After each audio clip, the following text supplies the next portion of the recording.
Hi, welcome back to Not So Obvious Watches. I'm Pete McConville, coming to you from a slightly different position. I'm actually in an Airbnb. I've come to visit my just newly born grandson, so excuse the slightly odd lighting and probably pretty boomy audio. So anyway, why am I talking to you today? I just read that Tissot has become the naming rights sponsor or a major sponsor of the NBA in America. And I found myself thinking, is SWATCH Group just pissing its marketing money away?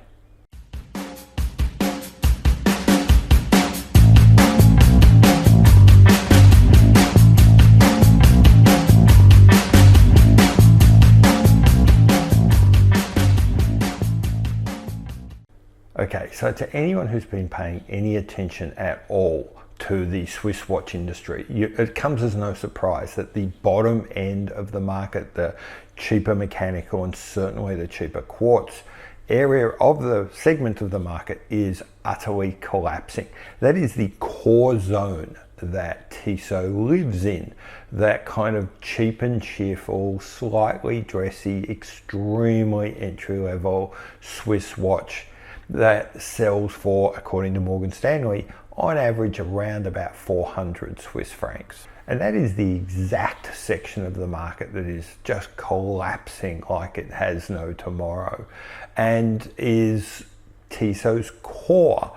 So the question becomes, why is Swatch pouring so much marketing money into what would appear to be a dying segment? And before we go on, just a quick recap. So they sponsor Tissot is currently sponsoring the NBA, European basketball, the Tour de France, the Volta, the Giro d'Italia. They're sponsoring a wide variety of rugby sports, and they also sponsor the Asian Games, one of the biggest sort of non-Olympic semi-regular sporting events going around. So my question is, would this money be better off going to those brands within the watch group whose segment is clearly growing? So that'll be the 3,000 Swiss francs and above segment. Now remember, that's wholesale price. So we're talking watches that retail at $5,000 and above. Now the two standouts here would be Omega and potentially Blancpain.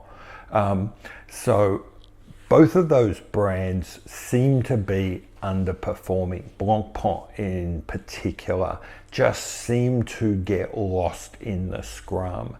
And to see that happening while all this money is being poured into Tissot just makes no sense to me. Cycling and related sports like triathlon are an odd thing. They are, on one hand, one of the most democratic sports going around. You don't need a lot of money. Unlike, say, Formula One, you don't need a lot of money to compete, in theory. However, I can tell you, as a triathlete, I know I am surrounded by doctors, lawyers, accountants, very, very wealthy people on their $10,000 bikes. And that is common, not just for the athletes, but for everyone who supports them.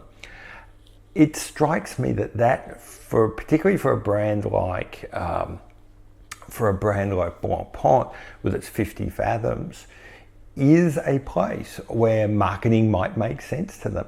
Likewise, rugby. I don't know what it's like in the rest of the world, but in Australia, it is absolutely an elite school, cream of the crop, a sign that you're from the right family if you play rugby.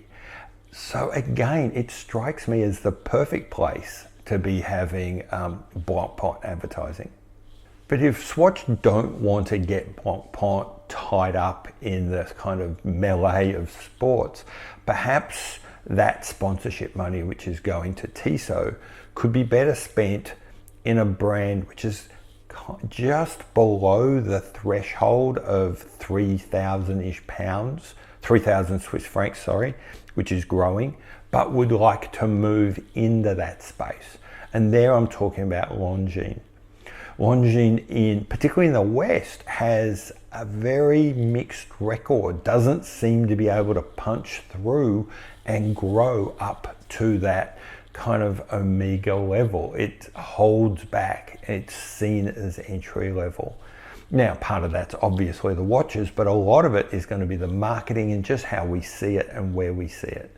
Again, mixing it with things like cycling, mixing it with things like rugby, giving it the money that Tissot's being given just strikes me as sensible. It strikes me as the smart thing to do. And again, I keep coming back and wondering, what the hell is Swatch doing, giving Tissot all this marketing budget? I can really only think of two things that Swatch has on their mind. The first is perhaps this is about softening the blow. Maybe they see Tissot is ultimately doomed, or at least doomed to shrink to a rump of what it once was. But perhaps by just pouring this money in, you can slow that fall, make it more controllable, and have a controlled crash, not necessarily just a complete disaster. The other option is maybe they genuinely think they can turn this around, or maybe they think that market will shrink, but only so far, and that they're determined that Tissot will be the last man standing and will own that segment. Now that can be a really successful strategy. That's a copy almost of the Rolex strategy in its market segment during the quartz crisis. So maybe that's where Swatch is thinking. Yes, that market will shrink to a third of what it was, but if we own 90% of it, that's worth it.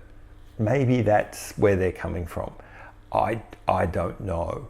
All I know is that unless it's something kind of extraordinary, that Swatch has some big plan, spending money on Tissot just seems to make no sense.